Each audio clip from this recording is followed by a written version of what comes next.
परीक्षा में अपने मेरिट और ईमानदारी से सफल होने वाले अभ्यर्थियों को बहुत बहुत बधाई और मेंस परीक्षा के लिए हार्दिक शुभकामनाएं। लेकिन इस परीक्षा में कोई पारदर्शिता नहीं लाई गई है।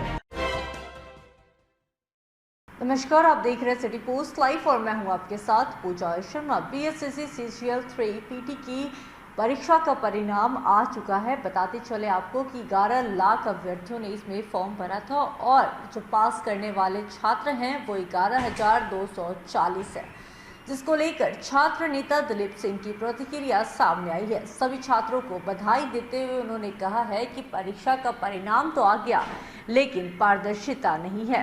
उन्होंने कहा है कि तानाशाही का रवैया अपनाया जा रहा है, बीएसएससी तानाशाही अपना रही है। क्या कुछ कहते हुए नजर आ रहे हैं छात्र नेता दिलीप सिंह। छोड़े जाते हैं आपको उनके बातों के साथ। नमस्कार दोस्तों, मैं दिलीप कुमार। दोस्तों, बीएसएससी सीजीएल 3 पीटी परीक्षा का रिजल्ट जारी कर दिया गया है। इस परीक्षा में अपने मेरिट और ईमानदारी से सफल होने वाले अभ्यर्थियों को बहुत बहुत बधाई और मेंस परीक्षा के लिए हार्दिक शुभकामनाएं। लेकिन इस परीक्षा में कोई पारदर्शिता नहीं लाई गई है। बीएसएससी द्वारा तानाशाही रवैया अपनाई गई है और पारदर्शिता नहीं लाई गई है। जबकि 9 लाख अभ्यर्थियों के साथ हम लोग लगातार ये मांग कर रहे हैं कि बीएसएससी सीजीएल 3 परीक्षा में इस पूरे बहाली में पारदर्शिता लाई जाए। और पारदर्शिता लाने के लिए हम लोग ये मांग कर रहे थे पहले भी और अभी भी कर रहे हैं कि ओएमआर शीट की कार्बन कॉपी और क्वेश्चन बुकलेट परीक्षार्थियों को मिलना चाहिए, आंसर की जारी होना चाहिए, रिजल्ट प्रकाशन के साथ ही कटअप सभी का मार्क्स जारी होना चाहिए। लेकिन परीक्षा समाप्ति के बाद भी ओएमआर शीट की कार्बन कॉपी और क्वेश्चन बुकलेट नहीं दिया गया। उसके बाद भी हम ये मांग करते रहे कि आप जब परीक्षा समाप्ति के बाद ओएमआर शीट की कार्बन कॉपी और क्वेश्चन बुकलेट नहीं दिए तो कम से कम आप ओएमआर शीट और क्वेश्चन बुकलेट ऑनलाइन जारी कर दीजिए, आंसर की जारी कीजिए। आखिर परीक्षार्थियों को यह पता होना चाहिए ना कि बीएसएससी ने किस क्वेश्चन का आंसर क्या सही माना है। परीक्षार्थियों को यह जानने का हक है कि उनको कितना मार्क्स आया है, कितने मार्क्स से वो असफल हुए या वो सफल भी हुए तो उनको कितना मार्क्स आया है, ये जानने का परीक्षार्थियों को हक है। बीएसएससी क्यों नहीं पारदर्शिता ला रही है? आप रेलवे की परीक्षाओं को देखिए या कोई और भी परीक्षा देखिए, बिहार में ही बीपीएससी को देखिए, बीएड एंट्रेंस होता है बिहार में, उसको देखिए तो पारदर्शिता लाई जाती है। ओएमआर शीट की कार्बन कॉपी बीएड एंट्रेंस में दिया जाता है। रेलवे की परीक्षाओं में देखिए या अन्य परीक्षाओं में बीपीएससी द्वारा आप देखिए कि आंसर की जारी किया जाता है, बीपीएससी बिहार में ही है। क्वेश्चन बुकलेट दिया जाता है, ओएमआर शीट ऑनलाइन जारी किया जाता है। तो बीएसएससी द्वारा क्यों नहीं ऐसा किया जाता है? क्यों नहीं पारदर्शिता लाई जा रही है बीएसएससी द्वारा? इसका क्या मतलब समझा जाए? बीएसएससी सीजीएल 3 जो पीटी परीक्षा हुई, आप सभी जान रहे हैं कि पेपर लीक हुआ, उसका एक शिफ्ट की परीक्षा कैंसिल कर दी गई, बाकी 2 शिफ्ट का नहीं किया गया। जबकि 9 लाख अभ्यर्थियों के साथ हम लोग ये मांग कर रहे थे कि तीनों शिफ्ट की परीक्षा कैंसिल होनी चाहिए, क्योंकि तीनों शिफ्ट का क्वेश्चन सोशल साइट्स पे वायरल था। लेकिन बीएसएससी ने तानाशाही रवैया अपनाया और सिर्फ एक शिफ्ट का एग्जाम कैंसिल किया, बाकी 2 शिफ्ट का एग्जाम कैंसिल नहीं किया।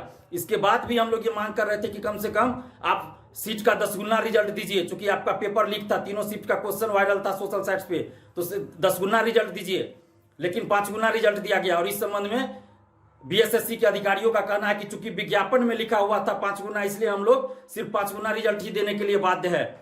और लेकिन आप विज्ञापन में 5 गुना रिजल्ट की बात कर रहे हैं कि लिखा था तो 5 गुना रिजल्ट ही दीजिएगा। लेकिन ओएमआर शीट आप ऑनलाइन जारी कर सकते हैं ना, ये तो विज्ञापन में नहीं लिखा है ना कि आप ऑनलाइन जारी नहीं कर सकते ओएमआर शीट। विज्ञापन में ये तो नहीं लिखा है कि आंसर की जारी नहीं कर सकते। विज्ञापन में ये तो नहीं लिखा है ना कि सभी परीक्षार्थियों का आप मार्क्स जारी नहीं कर सकते। विज्ञापन में ये तो नहीं लिखा है कि आप क्वेश्चन नहीं दे सकते। तो फिर क्यों नहीं बीएसएससी पारदर्शिता लाती है? इसका क्या मतलब समझा जाए? क्या जो फर्स्ट सीजीएल और सेकेंड सीजीएल में जिस तरह से धांधली सेटिंग हुई, क्या थर्ड सीजीएल में भी उसी तरह से धांधली सेटिंग हो रही है? इसको यही समझा जाए। अगर बीएसएससी धांधली सेटिंग नहीं कर रही है, बीएसएससी अगर धांधली सेटिंग में संलिप्त नहीं है, अगर बीएसएससी निष्पक्ष है, अगर बीएसएससी सीजीएल 3 बहाली को निष्पक्षता के साथ, ईमानदारी के साथ पूरा करने जा रही है, तो क्यों नहीं बीएसएससी पारदर्शिता ला रही है? अगर बीएसएससी ईमानदार है, अगर इस परीक्षा में बीएसएससी सीजीएल 3 बहाली में किसी तरह की धांधली सेटिंग नहीं कर रही है बीएसएससी, तो फिर ओएमआर शीट ऑनलाइन जारी करे, क्वेश्चन जारी करे, आंसर की जारी करे बीएसएससी, सभी परीक्षार्थियों का मार्क्स जारी करे। और ये परसेंटाइल का जो खेल खेला जा रहा है बीएसएससी के द्वारा, परसेंटाइल किसी को समझ में नहीं आ रहा है कि किस तरह से आप परसेंटाइल पे रिजल्ट दे रहे हैं। और कटअप जो दिया गया है परसेंटाइल का, उसको देखने से ही लग रहा है कि परसेंटाइल के नाम पे कोई बड़ा खेल तो नहीं हो रहा है। तो बीएसएससी को सभी परीक्षार्थियों का मार्क्स जारी करना चाहिए। बीएसएससी ऐसा क्यों नहीं कर रही है और सरकार, बिहार सरकार क्यों चुप है? जब बीएसएससी का पेपर लीक हुआ तो सरकार ने भी चुप्पी साध ली। क्यों नहीं सरकार ने एक्शन लिया? क्यों नहीं तीनों शिफ्ट की परीक्षा को कैंसिल करवाया? सरकार क्यों चुप रहे? सरकार की चुप्पी ये बताती है कि सरकार भी ऐसे मामलों में संरक्षण कहीं ना कहीं दे रही है। अगर सरकार संरक्षण नहीं दे रही है तो बीएसएससी को आदेश दे, दिशा निर्देश दे सरकार कि वो पारदर्शिता लाए, ओएमआर शीट ऑनलाइन जारी करे, क्वेश्चन ऑनलाइन जारी करे, आंसर जारी करे और सभी परीक्षार्थियों का मार्क्स जारी करे। परीक्षार्थियों को यह जानने का अधिकार है, उनको हक है कि उनको कितना मार्क्स आया। अभी मेरे पास सुबह से कॉल आ रहा है, हम कॉल रिसीव करते करते थक चुके हैं। एक का कॉल रिसीव करते हैं, 10-20 का कॉल आ जाता है उसी दरमियान जिस समय हम बात करते रहते हैं। और सब परीक्षार्थियों का ये कहना है, उनकी शिकायत है कि उनका मार्क्स ज्यादा है लेकिन उनका सिलेक्शन क्यों नहीं हुआ, पीटी में क्यों नहीं उनका रिजल्ट हुआ। तो बीएसएससी को इन सभी सवालों का जवाब देना चाहिए। क्यों बीएसएससी पीछे हट रही है? अगर बीएसएससी धांधली सेटिंग नहीं कर रही है, बीएसएससी अगर ईमानदार है, बीएसएससी अगर निष्पक्ष है, तो उस परीक्षार्थियों के सवालों का जवाब दे। परीक्षार्थियों के मन में जो शंका है, जो संदेह है, उनको दूर करे।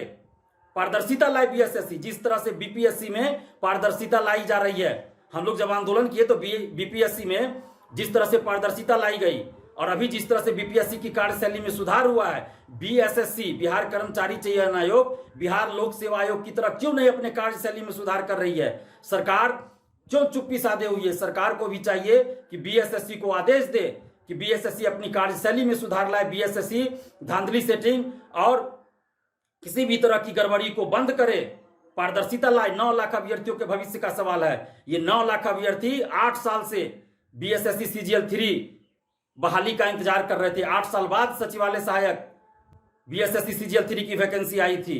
9 लाख अभ्यर्थियों के साथ बीएसएससी अन्याय कर रही है। 9 लाख अभ्यर्थियों के साथ बीएसएससी अन्याय कर रही है और 9 लाख अभ्यर्थियों से हम कहना चाहते हैं कि आप सभी मांग कीजिए बीएसएससी से कि ओएमआर शीट जारी करे, क्वेश्चन बुकलेट जारी करे, आंसर की जारी करे और सभी परीक्षार्थियों का मार्क्स जारी करे। आप सभी ये मांग कीजिए। अगर बीएसएससी ऐसा नहीं करती है तो इसका मतलब यही समझा जाएगा कि बीएसएससी सीजीएल 3 की बहाली निष्पक्षता के साथ, ईमानदारी के साथ नहीं हो रही है। इसमें कहीं ना कहीं धांधली सेटिंग हो रही है। अगर बीएसएससी ये कह रही है या बीएसएससी ईमानदार है, अगर बीएसएससी भ्रष्टाचार में संलिप्त नहीं है, अगर सीजीएल 3 की परीक्षा, सीजीएल 3 की बहाली बिना धांधली सेटिंग के हो रही है, तो बीएसएससी पारदर्शिता लाए। हम ये बीएसएससी से मांग कर रहे हैं, बीएसएससी के सचिव अध्यक्ष और बिहार सरकार नीतीश तेजस्वी जी से हम ये मांग कर रहे हैं कि बीएसएससी सीजीएल 3 बहाली में और पीटी परीक्षा में, मेंस परीक्षा में, सभी में पारदर्शिता लाई जाए। नहीं तो ये माना जाएगा कि सचिवालय सहायक बीएसएससी सीजीएल 3 बहाली में धांधली सेटिंग चल रही है।